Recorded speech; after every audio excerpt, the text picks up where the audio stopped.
Hey everybody, Jason here. Welcome to part 2 of my conversation with Deidre Jones from Toledo's Edward H. Smith School of Professional Sales. Anyone who tuned into part 1, you know that we already were, and she was diving into it. And there's so much that we can talk about because that's where it really starts to come together. For people who want to find out more about your background, they can see in the show notes. They could listen to part 1. You have an MBA from University of Toledo, information science, a bachelor's in business administration, in marketing, professional sales focused. You've trained thousands of students and hundreds of working professionals. So like this wide scope of things that you're doing and where you've come from. So let's dive into sales process. And you were talking about it. And one of the things that was interesting is I was bringing up authenticity, and then you were talking about the sales process, but then wrapping it back to the authenticity, especially with the probing questions. Like one of the last things you were talking about was the fact that sometimes what salespeople do is they ask questions, and then the potential buyer is giving some half answers or non-answers or one-word answers, and then encouraging salespeople to dive more into that. How do you build that skill into them and or encourage them to do that instead of what I see a lot of is where people are afraid to ask questions because they're afraid like of either being told no or it feels confrontational or they're worried it might upset somebody. Once again, it goes back to just like understanding things from other people's perspective. So I know like when we're working with our students and they're working on like a spin cycle or whatever their question is, I always ask the students, it's like, what's your questioning thread, right? Like, ultimately, why are you asking the questions? What does it connect to? Because at the end of the day, it needs to connect to how is this going to ultimately help the customer? Because that's what's going through their head. And the nice thing is like when you ask questions, the beautiful thing about asking someone a question is the customer thinks of an answer. I always say, when you ask a question, the customer thinks of an answer. So questions are incredibly powerful because the customer, even though they're always thinking of an answer, they may or may not actually articulate it. They might not actually say it out loud. And so it's important to pay attention to nonverbals when they're asking questions and things. And so we encourage the students, look, like when you're asking them their question, when you're asking the questions, you need to think about how does this impact the customer and like what it is that fundamentally they're trying to accomplish. So what are those business positives and or business negatives, those solutions? And then we can have that conversation thread to do the math backwards, so to speak, on how we're going to get to those pieces of information and those insights to figure out if the customer is going to be a good fit. And obviously you would want to ask things that are relative to what your organization happens to sell, what your organization happens to be strong or have a unique point in. But because that's also part of the qualification process, right? Is you want to make sure that you're talking to customers that are going to be a good fit. And some customers, even if they are a good fit, they might not be a good fit today. They might be a good fit in a couple of weeks, a couple of months, a couple of years. Skipping in the sales process, because let's talk about it from the buyer side. I think this would be fun because I know you have some opinions and thoughts on this. What is it that the buyer wants from a sales professional and especially a sales process? Every buyer is going to be a little bit different in terms of what they want. And some of it's going to be dependent on like how their role is set up and what their key metrics are going to be and stuff. But I think what a lot of buyers are looking for is someone who can just help them sell internally because they have this job, this internal job of then going to another person or a committee of people, formal or informal in their organization to say, this is what we should do. And here's why, and this is how it's going to work. And then here's how we're going to implement and steward this. And they need and they want, a lot of them need and want help in that process. And it doesn't necessarily look like we're going to do a joint presentation or have like joint sessions. It could, but it could also just be like you doing coaching sessions with this individual or with this team of people, right? Giving them information, some data analysis that they could use, a case study that they could use, or hey, let's run a simulation and see how this turns out. Let me help you with a proof of concept. Or just someone that they could call, email, text because they've got questions like, oh, I'm nervous about talking to so and so, or I know we're going to get pushback from this one department. Okay, cool. Let's talk about that. Like, why do you think they're going to be pushing back? What are their concerns going to be? And it's like a coaching relationship that you would have with different key players with the buying organization to help them figure out how they're going to get stuff done. And so I think that's what a lot of them are just looking for because it's like, how can you make their job easier? And even though buyers today have way more access to information than buyers previously, there's also this like way too much information, and it's like information overload. When helping them to understand what information is reliable, what information isn't, how to prioritize it, how to go through it. Because even when I talk with organizations, they're like, oh, I just found out about university sales programs, or I already know that I need to be talking to university sales programs. And like they've heard the stats from Sales Education Foundation that students at a university sales program ramp up 50% faster and the retention's 30% higher than their non-university trained counterparts. Okay, cool. They know that, but do they understand how to pick which university sales program they want to partner with, or how they're going to approach that? Because they see all this information, all these data points, but they just assume, should I go to whoever's the biggest? Should I go to whoever has this or that? Let's talk about what your needs and what are your goals, and like, where is your business operated? What kind of, so I always end up just asking a bunch of questions about what their goals are, what they're trying to hire for, what is their sales process and their organization, how do they go to market, what does their sales career lattice look like? And if they don't understand the difference between a career lattice and a career ladder, okay, let's have a conversation about that. Okay, because we're training our students on a lattice, not a ladder.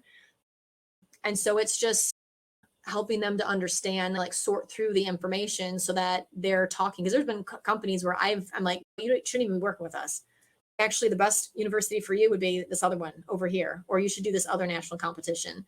Because I want to make sure people are talking to the right resources that are going to help. And sometimes it's me and sometimes it's not. So, and just also helping our students to understand the same thing. You can't sell everyone, and nor should you.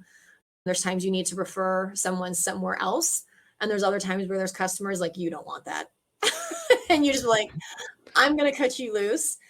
Or sometimes you cut them loose because they're just not ready, and then they'll be back. And then they'll come back to you because they realize that you were right.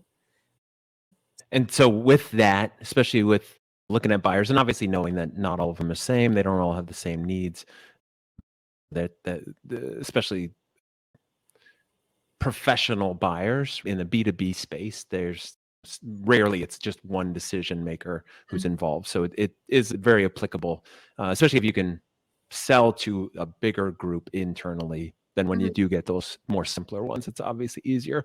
So what process do you like to teach, or how do you teach, or what are you teaching from a fundamental sales process that's fairly universal as these students go out in the world and work for different organizations? Yeah. So part of what we talk about is an ideal account profile, and that there's the quantitative, but also the qualitative aspect to the account. So looking at things, because you want to look at the quantitative stuff, right? Where it's, do their product or service, their solution needs mapped to what you have? What's the degree of fit and things along those lines. But then we're also looking at, take a look at the organization structure, right? What does their management or leadership team look like? Is that conducive? What's their culture look like? How do they look and interact with different vendors, right? So even just simple asking, like, what does their buying process look like?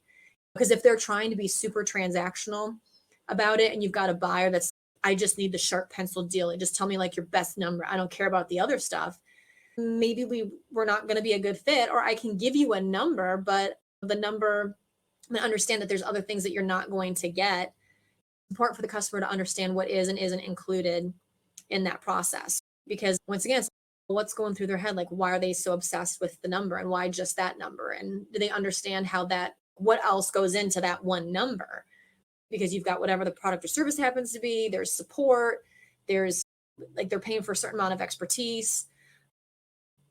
And so it's helping the students to understand that they need to look at culture, also take a look at geography.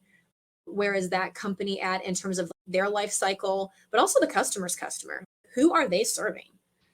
Because obviously this customer that you're selling to, they exist for a reason. So who's their customer, right? And so sometimes that can be a big eye opener for them, is like, once they start asking the customer about their customer, why are you in business? Who are you serving? What's your value add? Obviously, certain things that you sell are more or less strategically important, or are part of the mix.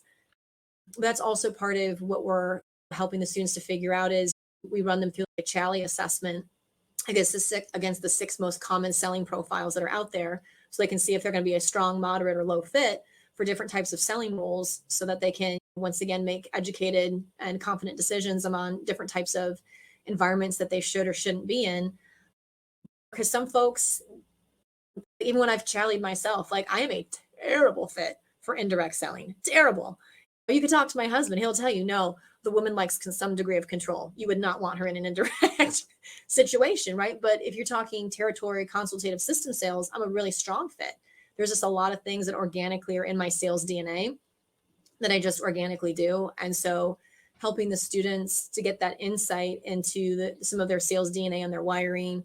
And that report's nice because then they can also get some coaching recommendations when they have low or moderate fits in certain things. But it's also a good way to help students also understand where, in what sorts of situations would they be good managers and leaders. Because if someone's score is like high, but not like crazy high, because like on certain things, like my sales score is too high in some areas, I would not be a good leader. I would not be a good manager or a good coach because it's so reflexive for me, so automatic. I'm not even aware that I'm doing it. Or if I am aware that I'm doing with it, I'm just going so fast. Whereas if my score is more moderate, I'm good at it, but I'm more conscious of what I'm doing. And so I would be a better leader or a better coach in that respect because I'm more purposeful in a mindful sort of a way. So it would make me a better leader or coach in certain types of selling situations. And so it's just helping the students to understand what are those different sorts of situations, you know, the questions you can ask an organization in terms of like how they go to market, what they sell. I love it. And then the Chally assessment that you mentioned, I know that you and I spoke about this before when we spoke initially. That's CHALLY, correct? Yes, CHALLY. Okay, Yep.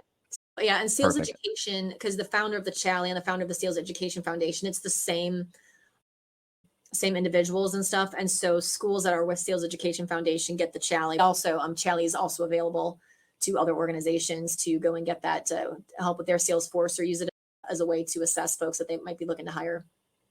All right. And I'll put the link for that in the show notes. It's definitely fascinating because I think these assessments are helpful in guiding. And I love especially the stuff that you're focused on, which is, okay, you might be, this test might say something about here, but also how are you on adaptability? And then what's your openness to change, and where does it help, and where can you improve, and where does it not make sense? One thing that you brought up when you were talking about just like a scenario there with talking about the customers is when they get stuck on, or not customers, it's like prospects, when they get stuck on a number where they're like, here's our number, give me your lowest number, here's what I need, or where you only pay this for this.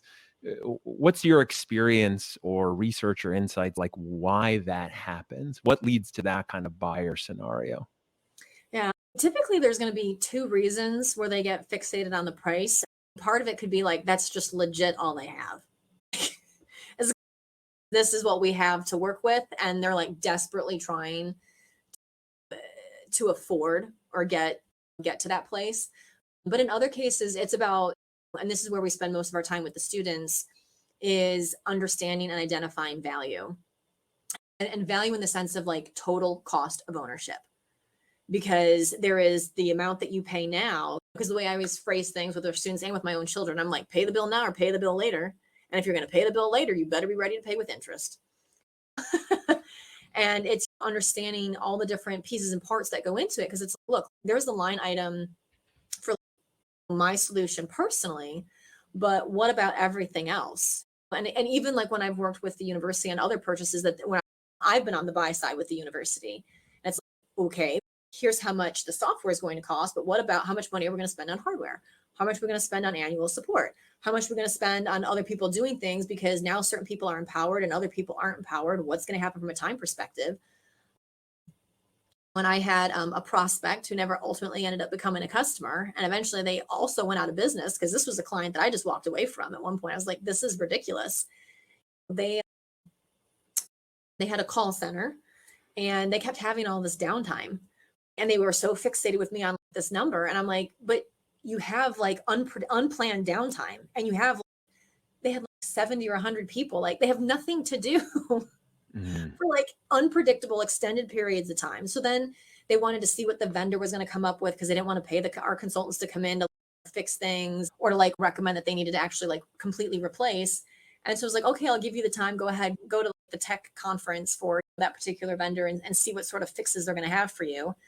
Meanwhile, 4 to 6 months goes by, connect with them again later, and their vendor didn't have any more news for them. And it's just like, you still have all this money you're spending. Now you've got planned downtime, so it's not as much downtime, but it's helping people to understand the short, moderate, and long-term implications of their decisions, because while they might think they don't have the money, once you start forecasting a little bit further into the future, all of a sudden but then you're spending money here and you're spending money there, or you could be saving money here, saving money there. And so sometimes it's just, once again, about coaching people on what's the time frame in which we're going to be measuring this ROI.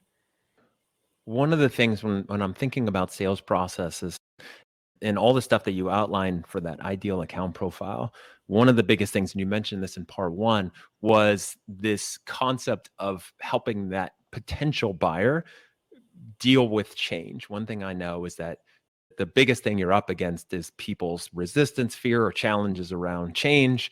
And that's really what it comes down to at the deepest, most fundamental level. And so how do you address that? How do you help salespeople understand that and or address it and or build a process to deal with that? Change is a booger. It is a booger, because I remember the first time I lost to status quo when I was in sales, and just the humiliation of going to the office. And so my boss said, "Did you get the business?" And I'm like, "No." And he goes, "Who did?" And I said, "No one." Congratulations, I lost to nothing. How embarrassing.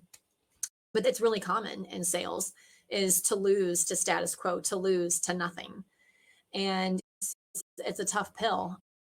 Part of it, it's about making sure that you're understanding, like, talking to the right people, what's important to them, because it's helping the customer, the prospect, to really understand like, what's in it for them on a personal level, at a departmental level, at an organizational level, and also at the industry level.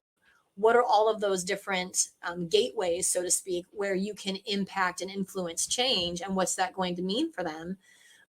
Because maybe they start to realize that it's bigger than them. And in a lot of cases, it is just bigger than the one person or the couple of people that might be on a committee or that are making a decision. And once they start to realize the other savings or the extension of the impact, because then all of a sudden they realize, if this is also going to impact over here, maybe they can help with the budget. Or maybe they can be a part of the implementation team too, because they start to realize the broader impact that something could have. And that's what gets really exciting, is when people start to realize that a lot of times these decisions don't have just one little area of impact. There's this domino effect on the organization. And so helping them to understand the domino impact. And sometimes you've got to ask the tough questions, and not just the impact and the implication and need payoff or whatnot to them, but also others in their organization, other departments. And this is where you leverage your subject matter expertise in sales, is by asking really educated questions, because sometimes the customer, they don't realize it, or they're like, "Oh, great, now I got to come clean." Or maybe they don't come clean like right then and there. There's, "Oh God, like I've really got to get this other person on the call now, because I don't want to be the one shouldering everything now." And so it helps you to get other people involved. And because change, depending on the situation, it can be a really heavy lift. And if you don't want to have too many cooks in the kitchen, but if you can get enough of the right stakeholders involved, then it's more of a team effort on that change. And it's more palatable and easier to go through, because if people feel like they've got to go through this themselves and they're like the champion all by themselves, that can be really intimidating. It's daunting. And especially since, like, at some organizations, we all know people, there's like that one person or there's a couple of people, they're the ones championing and leading the charge on like so many different things, and they're just done. They're done. They want someone else to help out. But that's also where sometimes sales, it's like project management. You're helping the customer and stewarding through with this. And that's something too, depending on the type of sales role in the organization. Some salespeople, maybe they're going to be heavier on the salary, lighter on the commission. because they're going to take more of an active project management role in something depending on what it is that they're selling. Whereas maybe their compensation, if it's more of those handoff situations, then maybe it's more of a balance or more heavier on the commission because someone else is going to project manage that. But I think buyers, they want that sense that this isn't just going to be a transaction, that you're going to be a preferred supplier or a partner or a strategic ally somewhere in that gradient to help them with stewarding that change, because they want to know that you're also going to be accountable too. And that this isn't just, okay, cool, you have whatever it is that I sold you, good luck. They want to know that you're going to be there to help out, even if things go bad or go sideways at some point. So where do you see salespeople really messing that up? Not just not helping someone change, but making it where someone literally does not want to change. Where or how have you seen salespeople mess that up, where the goal or the outcome is the buyer has to make a change, right? And embrace something new. And salespeople in their process, in their style, in their conversations, just messing that up and making it impossible. Yeah, I think where the salespeople typically mess up is they cease to care. They cease to care because, and the ceasing to care, it's not necessarily coming from like a bad place, because some salespeople, God bless them, they're just like, they have some pretty lofty goals that the organization has set for them, or whatever it is that they're selling just has a lot of repetition in it and stuff. Because I don't want it to act like the salesperson, oh, you just didn't care enough. It's a you problem. There are definitely some organizational things from like a cultural perspective and how they handle compensation and coaching and things like that. Because sometimes it's not necessarily a failure of the sales professional, it's a failure of the sales organization and their enablement to help support them. Because I think where it falls down is sometimes it's the salesperson, because I'm just looking to get this closed. I don't care if you buy or not. Go ahead. If your organization messes up, what do I care? So it's there is something to say about a salesperson that just doesn't care. But then there's also to be something that says the sales organization doesn't care. And it's an organizational thing because they haven't properly trained, enabled, supported their sales team to have the right data, to have the right implementation support team, to make sure that certain things aren't going to be a problem after the customer starts using things, right? So there is something to be said where there's an organizational challenge where the salesperson's just like up against a wall, like too many things on back order or other things. It's like there are sometimes the salesperson is just not in a great spot, and it's more on the organization than on the sales professional. So those are probably like two of the biggest things where they just don't care, or it's the sales org. But then in other cases, it's the salesperson, frankly, and this just happens. Like you get sloppy, right? Like none of us are perfect. And so sometimes it's a function of they weren't talking to the right person. They didn't ask all the right questions. They didn't probe deep enough for clarification. They only sold on like part of the value because, oh, I'm just going to get this sold. We can worry about the rest of the stuff later. They glossed over objections. There's all these different checkpoints throughout the sales process where it's, yeah, you might have sold it, but maybe you sold the wrong thing, or like the customer's mindset and their expectations. Because one of the things my first sales manager taught me is that sales is about customer expectation management. And that's always really stuck with me, is managing the expectations of the customer, because especially when I was selling software and consulting services, technically we could do anything, right? Of course we could build that, but in order to get to that, what would that actually look like? Like how much effort, how much time, materials and stuff. Sometimes it's a function of they didn't properly manage customer expectation as they were going. It makes sense. And I think that's so valuable when you boil it down to a successful sales professional, not just someone who can sell and make a lot of money. That's one thing. It's different when it's a successful sales professional who's managing customer expectations of what they're going to get, and then making sure that's actually what they get, and then playing the long game with those people. So I love it. And I love what you said about when salespeople don't care, and it's either they're going through the motions, sometimes they're desensitized because they hear the same stories all the time, and they just just assume everyone's got the same thing, is they just tune people out. if they're going through that. A lot of times it's the organization, like you said, where the organization just doesn't care or doesn't help them care because they're not giving them the tools, or they're expecting the salespeople to play a numbers game. And so they just see them as commodities. And then the salespeople are just going to be an extension of that and then playing the numbers game with people. And that's what you get. If you've ever been a buyer or a potential buyer being treated as a number by a salesperson, it's coming from somewhere.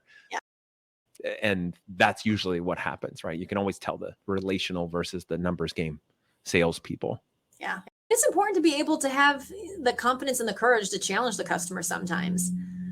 Because there's been times where it's just, the customer is just full of it. You're just like, that is the most ridiculous thing. That is the most ridiculous thing. But depending on the situation, like how much education, knowledge, insight, experience you have, and then the relationship with the customer is to sometimes do that pushback and ask the tough question or present the information. So, so when this happens, what are we going to do? So we're not going to move forward, but then what happens next? And having the courage to ask those tough questions and stuff, because it's sometimes the customers just need to get professionally and respectfully slapped around a bit.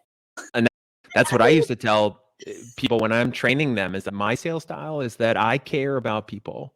I want the best for them. I want to leave them in a better place. Many times it's like that friend who has a problem and keeps making the wrong decisions, whether it's relationships or something else. Sometimes you got to hit them with the truth stick. I'm like, I appreciate all my potential customers. I'm hugging them. Sometimes I'm hugging them and kicking them in the butt. Sometimes I'm hugging them and picking them up to carry them across the finish line because they just want to fight and kick and scream like a kid. But yeah, you have to do it from that place of care, which is totally different from, I got to sell you because I got to hit my numbers and it's me versus you, right? That's a totally different mode, which I'm excited to talk about in part 3 when we get into the future of sales, which is really in the futures now, of course, as they say, but what buyers are looking for more of, what sellers can be doing more of, where does technology fit into this, and all of this stuff building on what we've been talking about. And so I think this is a great place to end whatever we could on this conversation of processes. I know that we could keep going, especially based on all the stuff that you've built and you've seen and you've done. I appreciate you being here. For people tuning in, again, it'll be in the show notes, but if they want to find out more, obviously, about the sales program there, they want to get in touch with you, they can do it through the sales.utoledo.edu website. They can also find you on LinkedIn, Deidre Jones. Again, both of those links will be in the show notes. Deidre, thanks for being here and sharing all this. I know I'm getting a lot out of this, taking notes. So many things that you covered that's like just, I completely agree with, like, even just the change is a booger. I love that line. I'm just thinking, yeah, that's a very nice way to put it. But I appreciate you being here, and I'm super excited for our third part of our conversation. All right. Thank you. Happy to help.